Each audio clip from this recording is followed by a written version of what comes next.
twongeye kugusuhuza wowe ukurikiye Cobra Media TV. Uyu ni wa mwanya mukunda mwese w'ijambo ry'Imana mugezweho nanjye Ndakize Martin.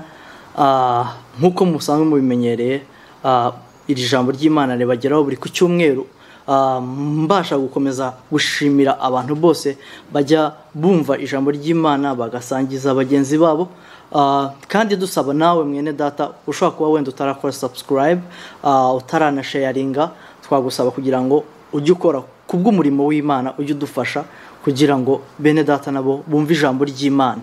Imana igumugisha. Mbere yuko tuganira ijambo ry'Imana, reka dusenge, twiyegereze Imana kugira ngo ibashe kudushoboza ibyo tuvuga byose, tuze kubivuga uko Imana ibishaka.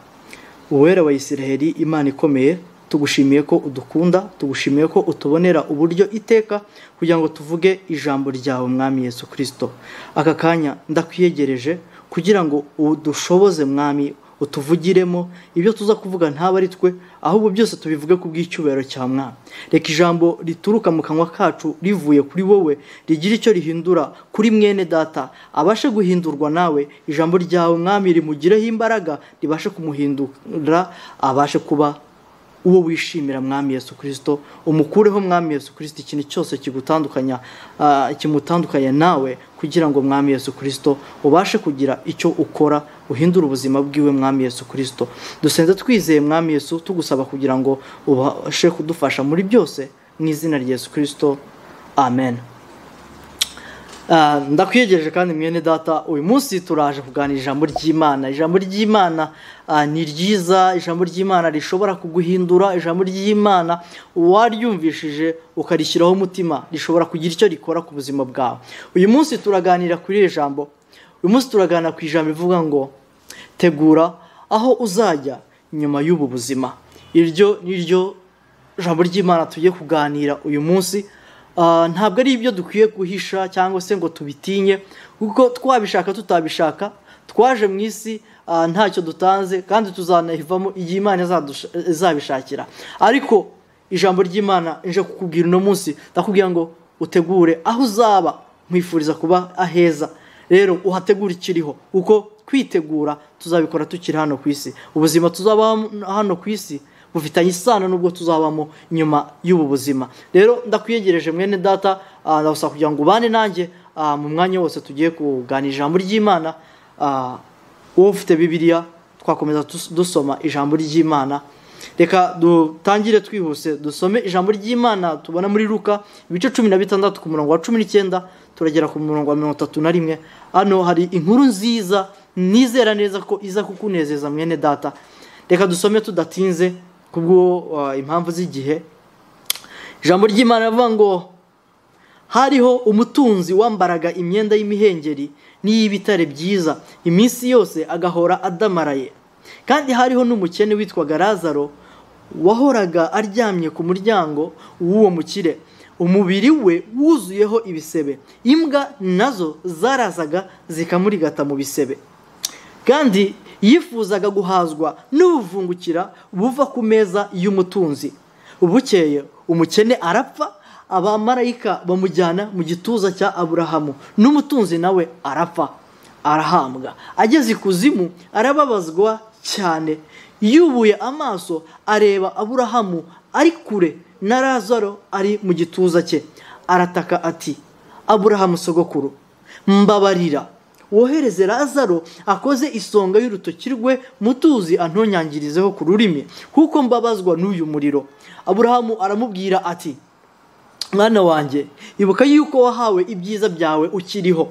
Lazaro nawe yahawe ibibi, none aguwe neza hano, naho wowe urababazwa cyane. Kandi uretse n'ibyo, dore hariho umworera munini bikabije hagati yacu namwe, washyiriweho kugira ngo abashaka kuva kuza aho muri batabibasha, kandi n'abava aho batagera hano.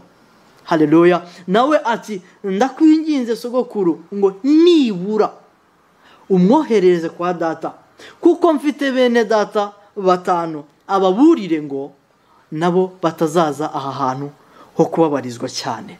Aburahamu aramubwira ati, bafite Mose n'abahanuzi, babumvire. nawe ati oya sogokuru Aburahamu, ahubwo nihagira uzuka akabasanga bazihana. Aramubwira ati niba tumvira Mose n'abahanuzi ntibakwemera naho umuntu yazuka. Amen, haleluya. Iyi nkuru ndayikunda cyane, kandi igituma nyikunda nuko ari inkuru yo kutuburira. Nshimira Imana iteka ko muri Bibiliya zose nigeze kubona bitewe n'idini umuntu agiye aturukamo iyi nkuru iriho. Wenda ntabwo wenda inzi y'Abisilamu, wenda Korani ntabwo ndayisoma ngo menye nimba ino nkuru iriho, ariko mu madini menshi Bibiliya dukoresha ndumva twumva uno mugani kandi tuwiga cyane.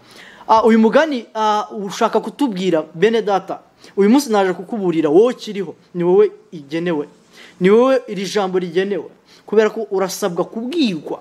Hari inkuru wohererejwe, hari amakuru warning wohererejwe kugira ngo ubashe kuba wahinduka ukiriho ugifite ubuzima. Haleluya. Uyu munsi uno mugani tugiye kuganira bene data urimo ubuzima bwacu bwose. Icyambere, ijambo ry'Imana ryabanje kutwereka abakire ndetse n'abakene. Ryatweretse uriya muntu wabayeho ubuzima bwiza, bavuze ubuzima bwiza yabayeho bakoresheje ibintu hano bikomeye cyane. Harimo imyenda yambarwa n'abami, ariyo bita imyenda y'imihengeri n'ibitare byiza. Iyo ni imyenda yambarwa n'umuntu ufite ubushobozi buhambaye, turayizi twese. Ariko haza kuba n'undi wabayeho ubuzima bubi, ngo yarakennye pe, ku buryo ngo yifuzaga no kurya ibiryo bya ubuvungukira buvuye ku meza y'umukire. Bagaragaje ubwo buryo, kandi ayo niyo moko yacu. Harimo abatunzi, harimo abakene, ariko twese munsi bongeye bagaragaza ko twese tuzagira iherezo. Uzagira iherezo mwene data, bititaye ngo ufite ubushobozi bungana gute cyangwa se ubuzi iki n'iki. Ariko iyi nkuru yo kukuburira ni iyi ngiyi nje kukuganirira mwene data, kugira ngo wisuzume nyuma y'ubu buzima. Uri umutunzi, uri umukene, twese tuzagira iherezo. Ariko ugomba gutegura ubuzima ukiri hano ku isi, kuko bose ibyo gukora byose bavuze ngo umukire iwe yaradamaraye, ngo yarakize cyane, akize adamaraye, nta kintu akora, nta kintu atekereza. Ahari ntabwo yigeze atekereza ku by'ubuzima buzaza nyuma y'ubuzima yari arimo. Ahari yumvaga igihe cyose aziberaho neza, ariko ntiyigeze atekereza nyuma y'ubu buzima ese hazaba iki. Mwene data, ntabwo twamurenganya, kuko benshi muri twebwe ntabwo dukunda gutekereza nyuma y'ubuzima bizagenda gute, ahubwo ureba ibiri imbere y'amaso yawe iby'ako kanya. Ariko ubutunzi bwose waba ufite, icyo waba ufite cyose, bizagira iherezo. Yobu ni wavuze avuga ngo naje mu isi nambaye ubusa, ngo kandi nzasubira mu mukungugu nta kintu mfite. Bishatse kuvuga ngo ibyo ufite byose bizagira iherezo. Rero mwene data, ino nkuru ndakwinjiza kugira ngo utuze kugendana uyumve neza. Inkuru aho nyikundira cyane mwene data, harani igera ikatwibutsa ikakubwira ngo bukeye bose barapfa. Ari umukene yarapfuye, ari umukire arapfa. Bose bajya mu bundi buzima butari ubu ngubu twebwe turiho tukiri bazima. Ubundi buzima utari wajyamo wowe kiriho, nanjye ntari najyamo. Ariko hari inkuru yo kutuburira yaje. Yesu Kristo yagendaga akoresha imigani ashaka kuburira abantu, ariko abantu ntibabyumve cyane. Ariko mwene data, ndakwinjiza kugira ngo unyumve, kubwo kurengera ubugingo bwawe, kubwo gutegura neza ubuzima uzabaho nyuma y'ubu buzima. Haleluya. Baganire bavuga ngo ijambo ry'Imana tubwira ngo umukire ngo yagiye ahantu habi, ariho bise ikuzimu. Umukene ari we witwaga Lazaro ngo agenda mu gituza cya Aburahamu aguye neza. Ariko uriya mukire ngo iwe yari hariya ngo ho kubabarizwa, yahise aho kubabarizwa. Arangije yakoze ikintu cyantangaje, kandi ni ikintu kibaho mu buzima. Ntabwo yigeze yita kuri Lazaro w'umukene, ariko yari amuzi, kuko ngo yahoraga ari ku muryango w'uriya mukire. Umukire yari amuzi, ariko ntabwo biragaragara ashobora kuba ataramwitayeho kuko bavuga ngo yifuzaga kurya ubuvungukira bwo ku meza y'uwo mukire, bivuze ko atamwitayeho. noneho munsi iwe yarebye hejuru ngo abona ngo Lazaro ari mu gituza cya Aburahamu, asa n'uwagize isoni zo kubwira Lazaro cyangwa se no kuganiriza Lazaro kuko azi uko babanye bakiriho. Ahita abwira Aburahamu abati mbabarira umuntumire. Yararimo aramubona ariko ntiyigeze amutuma, ahubwo yabwiye Aburahamu arabwira ati muntumire cyangwa mumbwirire agende akoze utuzi dukonja tumbanurire hano hantu ndi kubabazwa cyane. Aburahamu amwibutsa ijambo rimwe arambwira ati wibuke, ongera wibuke igihe ukiriho, ibuka ukuntu wabagaho, ibuka ubuzima wabayeho bwose, ibuka ukuntu wabayeho uryohewe n'ubutunzi gusa, ariko ushobora kuba utaratekereje ko ubuzima bwawe buzakurikira. Arangije uno mugabo yumva aratsinzwe, aravuga ati basi nimangiye byanjye birangiye, ndakwinginze. Ijambo ry'Imana hano ku murongo wa 28 avuga ati ndakwinginze, niryo jambo nshaka ko utega amatwi kurenza ibindi byose mwene data. Avuga ati ndakwinginze basi ubwo ngewe ibyanjye byarangiye, mwoherereze, mbabarira woherereze Lazaro kuko nawe yapfuye azi ibiriho nyuma y'ubu buzima, mbabarira umwohereze kuko nasize abandi babayeho nk'uko mbayeho, bariho bidamarariye batitaye ku byo bazabona nyuma y'ubu buzima.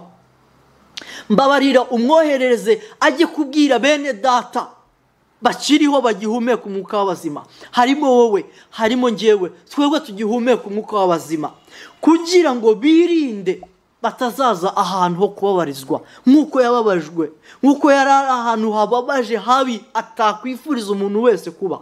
Abati agende iwe azavuga amakuru ahari bazemera, kuko bashobora kutemera kuko batabonye umuntu waje ngo asubireyo ajye kubaburira, ariko wowe numwohereza ahari bazihana. Aburahamu yamusubije ikintu kimwe, aramubwira ati bafite Mose ngo ndetse n'abandi bahanuzi, cyangwa se twebwe iki gihe dufite abavuga butumwa benshi, muza abapasiteri benshi, muza abavuga butumwa benshi, muza abakozi b'Imana benshi bakomeza bavuga ijambo ry'Imana kugira ngo batuburire. Niba kuburira mwene data ukumva, nizera ko Imana izagukiza umujinya w'Imana uzatera nyuma igihe cyo guca urubanza. Ariko nutumva mwene data, ushobora kugira ibyago byo kujya hari ahantu habi n'uriya mukire atifuzaga kujya, uriya mutunzi atifuzaga kujya, kuko iyo aza kumenya ko hameze kuriya ahari ntabwo yari kudamarara nk'ukuntu yari adamarara yakiriho agihumeka.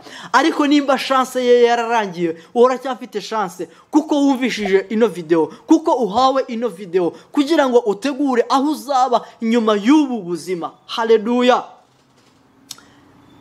Yaramubwiye ngo bazumvire abavuga butumwa bariyo, bazumvire Mose, bazumve abahanuzi, bazumva abavuga butumwa. Niba tabumvira ngo naho umuntu yazuka ntago bashobora kumwumvira. Muzi impamvu? Turebe dufata urugero. Lazaro yarapfuye, tuvuge Lazaro uriya wazuwe na Yesu Kristo. Lazaro yarapfuye amaze iminsi 4 apfuye. Yarazutse amaze kuzuka, abantu ntago bagize umutima.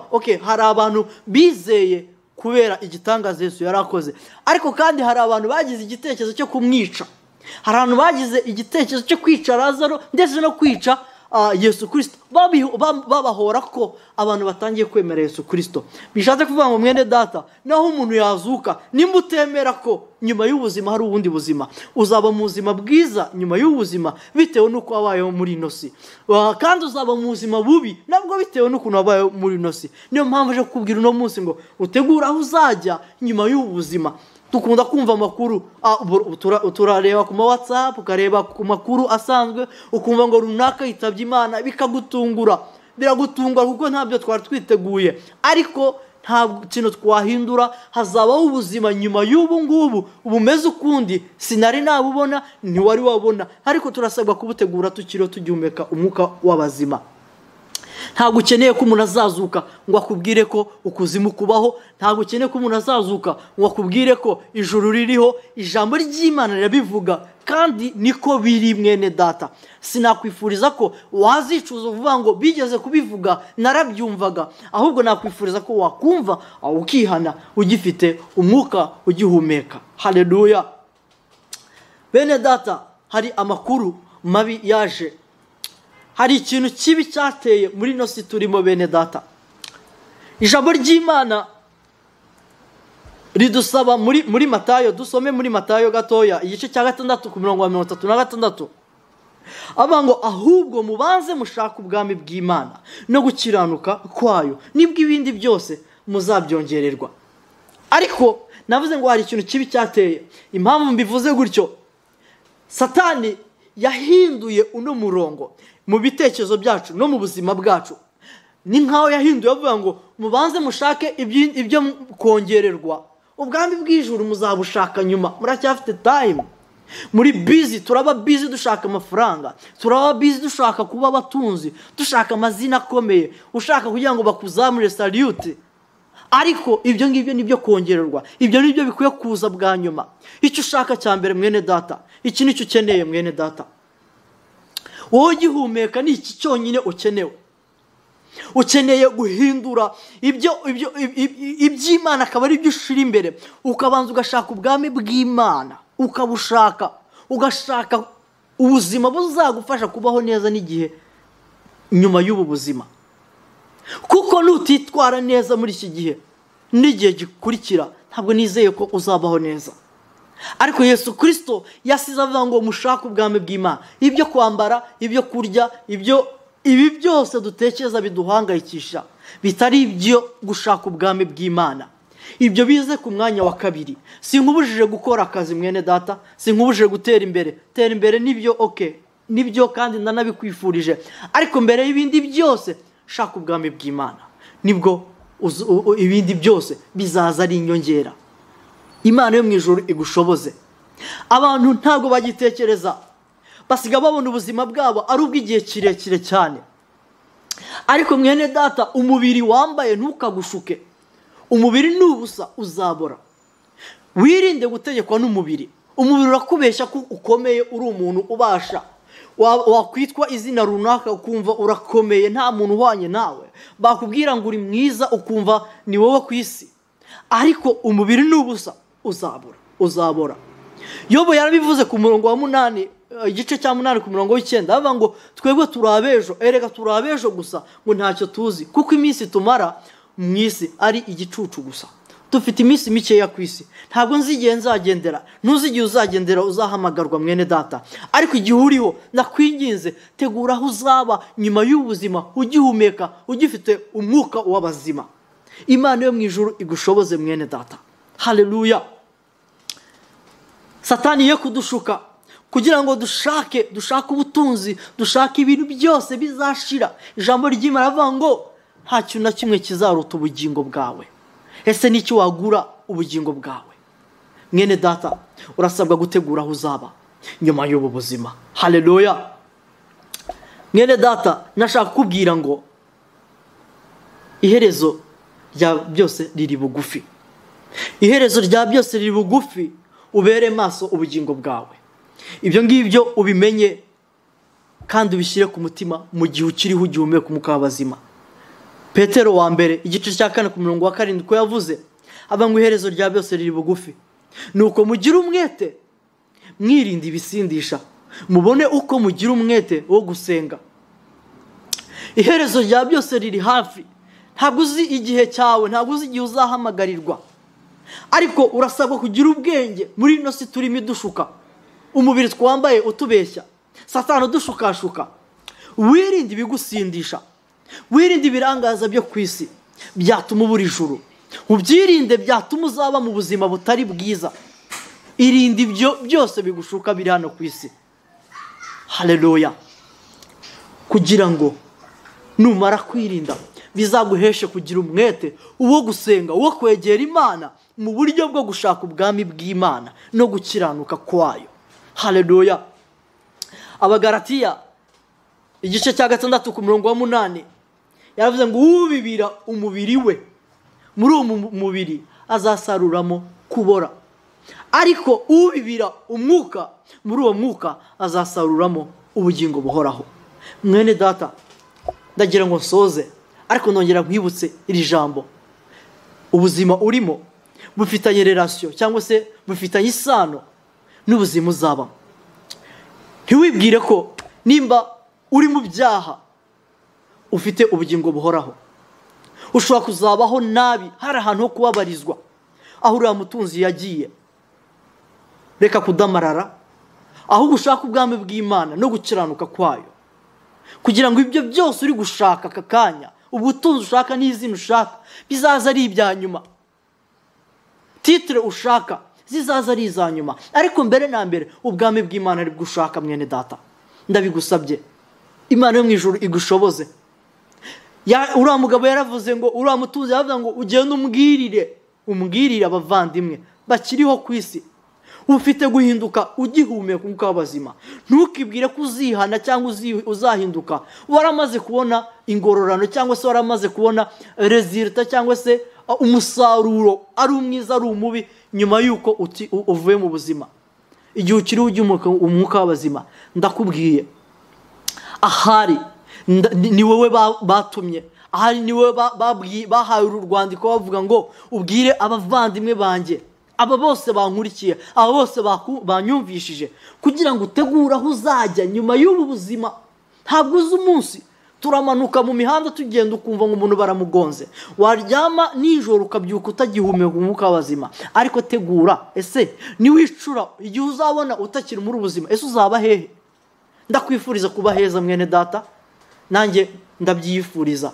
Ariko mureke dushaka ubwami bw'Imana, dushaka ibintu byose biri kudusindisha cyangwa se birimo biratuyobya ubwenge bigatuma tudatekereza Imana, mureke tubishyire ku ruhande, tubyirinde. Niturangiza dufate umwanya wo gusenga, kugira ngo Yesu Kristo ari uzadushoboza kubaho neza, kutadamarara, gukorera Imana, gushaka ubwami bw'Imana tukiriho tugihumeka. Nyuma ya byose tuzabone ubugingo buhoraho. Imana yo mu ijuru ibahereze imigisha, kandi ndagusaba ngo utekereze ku bugingo bwawe, ububere maso, ujye ubusengera, kugira ngo Satani atazakwiba ubugingo buhoraho, kandi aribwo Yesu Kristo yifuza kuguhereza, kuko atifuza kuhagira n'umurimbuka, ahubwo ko bose babona ubugingo buhoraho.